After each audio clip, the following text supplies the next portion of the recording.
How's it going, guys? Cameron here with Canadian Gamer coming at you with another video.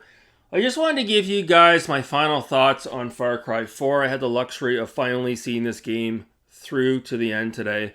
Now, as a lot of you guys that watch the channel, you know, I recently played through Far Cry 3 Classic Edition, and I put out a review for this. If you're interested in watching that, there'll be a link to that review in the description below. So, I would love to put out a proper review talking about this game, but I have other stuff on the go. Not to mention, I'm trying to chip away at my back catalog here, so I don't want to spend too much time talking about this game. I do want to just sort of give, again, my final thoughts on it and whether or not I would recommend it, and some of the key differences between Far Cry 3, and Far Cry 4.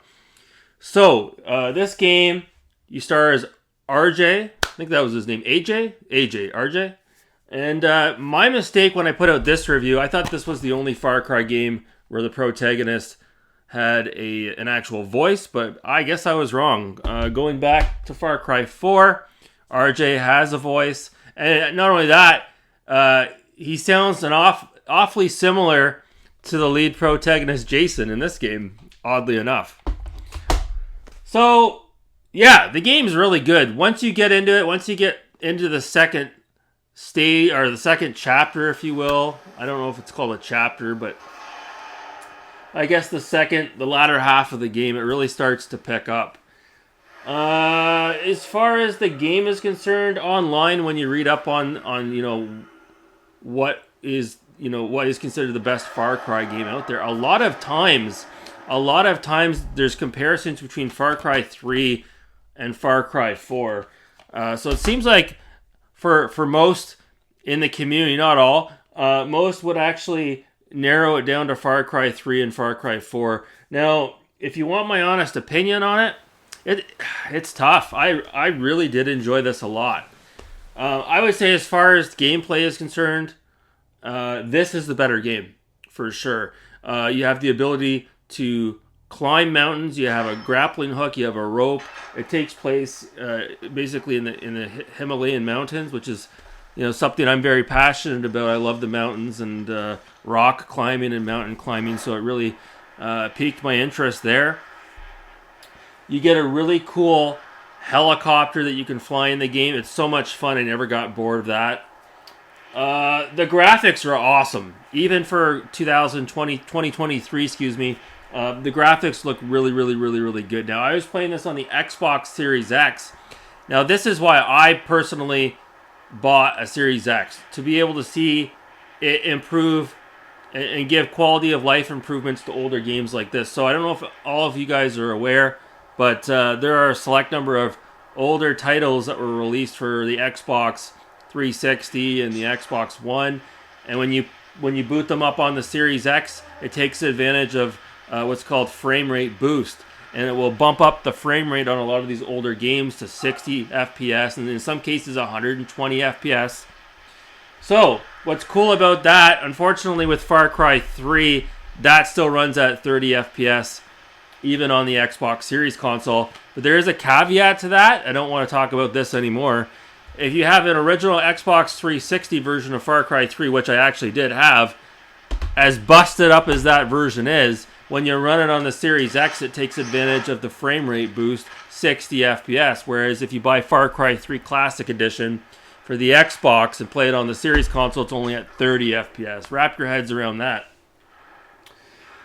But no, this running at 60 FPS, buttery smooth. It was just so good. It was so good. There's no way I could go back to playing this at 30 FPS. There's no way. As far as the story is concerned, that's where things fall apart. The story in this game is, in my opinion, way better. I was way more immersed. I had a hard time following the story in this. From what I gather, as you move along, you're presented with a lot of moral dilemmas. There's two other characters, NPCs, that you deal with primarily. A female and a male. I can't remember their names off the top of my head. And each time you start one of the main missions, because there's 32 of them, you're left with the choice of whether or not you want to help the guy with his mission or the girl with hers. And I chose the girl the entire way through. There was a real cool part. It was kind of it reminded me of the drugged out side missions in this, where you're on magic mushrooms and it's a wild trip. They have similar sort of not cutscenes, but like side missions that play out like that in this game, where you go to Shangri-La and it's like just this beautiful area. The trees are all red, the sky is orange. The river is red, and there at one point there's like a Siberian tiger that comes up to you, and he has a knife in him, and he can barely move, and you pull the knife out of him. Really, really, really cool stuff. The lead antagonist, Pagan Ming. It's kind of weird. He doesn't really he shows up right at the beginning of the game, and then you don't see him for like a long ass time. And then he shows up towards the end of the game, and you see him like a whole bunch. And then, spoiler alert, at the very end of the game, you confront him at his fortress, and you walk in, and you're presented with the option of whether or not you want to scatter your mother's ashes with him by your side, or it puts the gun in your hand and you can pull the trigger. I just pulled the trigger, and boom! He was dead, it was game over, and the credits rolled. I shouldn't have done that, because if you opt for the latter, you get to hear a little bit more about the story, and then Pagan flies away in his helicopter and leaves you in control of the land, of the area. But then you can pull out a rocket launcher and you can shoot his helicopter down as he's flying off into the sunset. I would have loved to have done that. But unfortunately, unlike this game, whereas when you beat it, it has an autosave that reverts back to before the last mission. In this game, once you beat the last mission, it saves again, and then you're thrusted back into the open world to tackle all the other missions that you may have not have completed. So I can't go back and check out these alternate endings. I'm going to have to go online and watch them. But, yeah, all that being said, no DLC whatsoever. Everything is baked in on the disc as far as I could tell. There's one huge gripe I had, and it wasn't pertaining to anything to do with the gameplay. So this happened when I played it on the Xbox One. It did this when I played it on the Xbox One X, and it was doing it again on the Series X, and it would do it frequently, folks. It would happen like 2 or 3 times, not an hour, but like a play session for me. So like, let's say I played for 3 hours or 4 hours. This would happen 3 or 4 times. You would get into a loading screen, okay, and it would be stuck on the loading screen. It would not generate the next section of wherever it was you're trying to go to, and the only way to fix that would be to do a hard reset and boot the game again, and then when you did that, you'd have to restart your mission all over again. So check it out online. There's a lot of other folks out there that have experienced the same exact issue with Far Cry 4 on the Xbox. I have no idea if that's how it is on the PS4.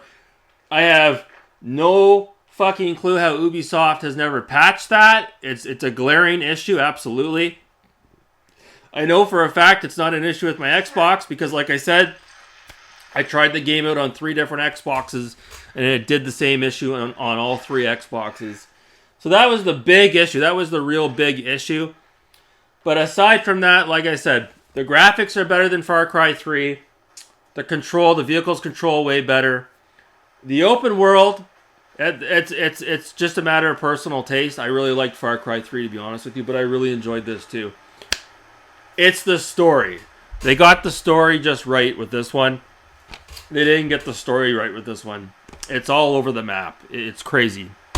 It's a long game, very long game. And like I explained with my review of Far Cry 3, this game gave off a terrible first impression, and it wasn't until I understood the stealth mechanics and got about halfway through the game that I really start to enjoy it. And I can't stress it enough, folks. If you don't like, these open world adventures, these Ubisoft adventures where they throw you on a map and there's 1,000 different things to do, do what I did. Fuck the radio towers, just do the main quest. One after another. Get it done, go right through them all. And then that's it, walk away from it. Because there is lots of other stuff that I could do, and I'm tempted to go back and do it, but I got other stuff to play.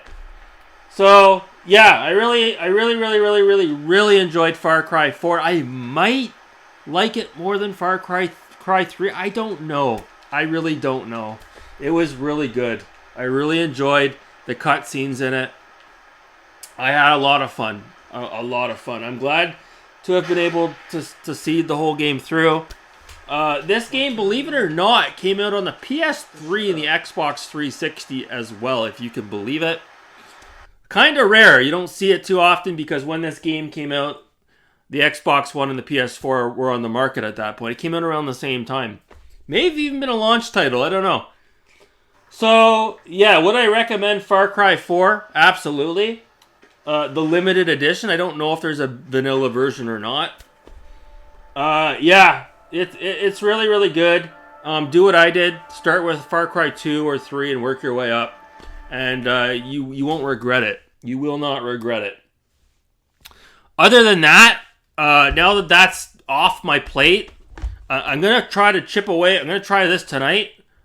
Call of Duty Black Ops Cold War. So this was gifted to me by my buddy, my co-host, on my live stream there, the Gentleman's Club, Master System Marceau. And yeah, I've never really gotten into a Call of Duty game in my life. So Cold War, that's sort of a period, around the early 80s that piques my interest. So I can't wait to check this out.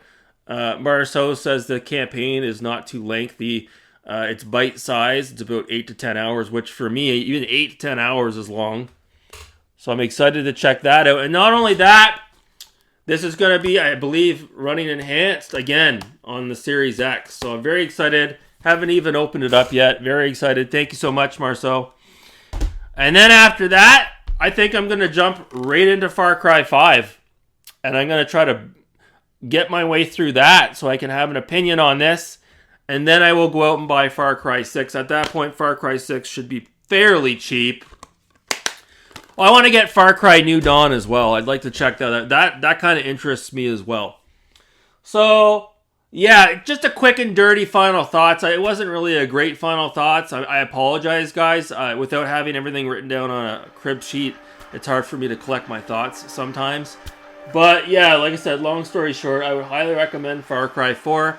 I don't know if I like it better or worse than Far Cry 3. I'd say they're both right there. It's just Far Cry 3 has the best story, or the better of the two. And it had better music, too. I'm sorry, it did. But, yeah, I was kind of shocked at the end there where it gave me the opportunity to blow his brains out, and I just pulled the trigger, boom! The credits rolled, and that was it. I thought there'd be a little bit more to it, which there was, and I was trigger happy, so... So I'm happy that I was able to see this through. It was a bit of an endeavor. I've been playing it quite a bit the last couple of days. I haven't really been talking about it, and I promised myself I wouldn't put out any more content until I saw this all the way through. So, yeah, that's it for this video. I don't want to ramble on anymore. We're already at the 13-minute mark. But have you guys played Far Cry 4, and have you completed it? And if so, did you enjoy it? And did you like it more than Far Cry 3? Let me know in the comments below. So that's going to do it for this video, guys. I appreciate your time. Thanks so much for watching, and have a great rest of your afternoon. Take care.